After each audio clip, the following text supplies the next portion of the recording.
எனக்கு வந்து கட்டை கற்றுக் கொடுக்கறதுக்காக வந்திருக்காங்க. என்னமோ உனக்கு தானே? ஆமாம், அதுக்கு தானே இப்போ வந்தீங்க.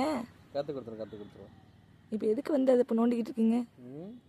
இல்லை, என்ன மாதிரி ஒரு நாட்டில் கட்டியிருக்கீங்க அப்படிங்கிறத நான் அதான் நார்மல் நாட் தான் கட்டியிருக்கேன். ரொம்ப பண்ணக்கூடாது. எல்லாரும் பூ கட்டுற மாதிரி தான் கட்டியிருக்கேன். அது ஏன் நிக்கலன்னு தெரில. கட்டுற மாதிரி கட்டினா அது நின்று கிடமே. ஏன் இல்லை போன கரெக்டாக தான் கட்டினேன். கட்டினதுல இவ்வளோ தூரம் கட்டியிருந்தேன். மீதி இருந்தா இருக்கு, ஒரு பாதி தான் இருக்கு, மறு பாதி எங்க? அந்த பாதி தாங்க இந்த பாதி.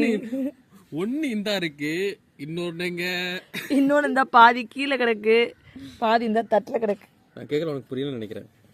கெட்டின பூல ஒரு பாதி இந்தா இருக்கு, இன்னொரு பாதி எங்க? அந்த பூ தான் இங்கே கொட்டி கிடக்குன்னு அப்புறம் கொஞ்சம் கீழே கிடக்கு. ஊந்த போலாம் கெட்டதுன்னா கெட்ட போலாம் ஊத்துக்கிட்டு இருக்கா. ஹலோ, ஒழுங்கா காட்டுங்க. இதுதானே? ஆமா, இதை காட்டுறதுக்கு என்ன இருக்குன்னு நான் காமிக்கிறேன். இது வேணா நான் மியூசிக் லிஸ்ட் வரட்டுமா?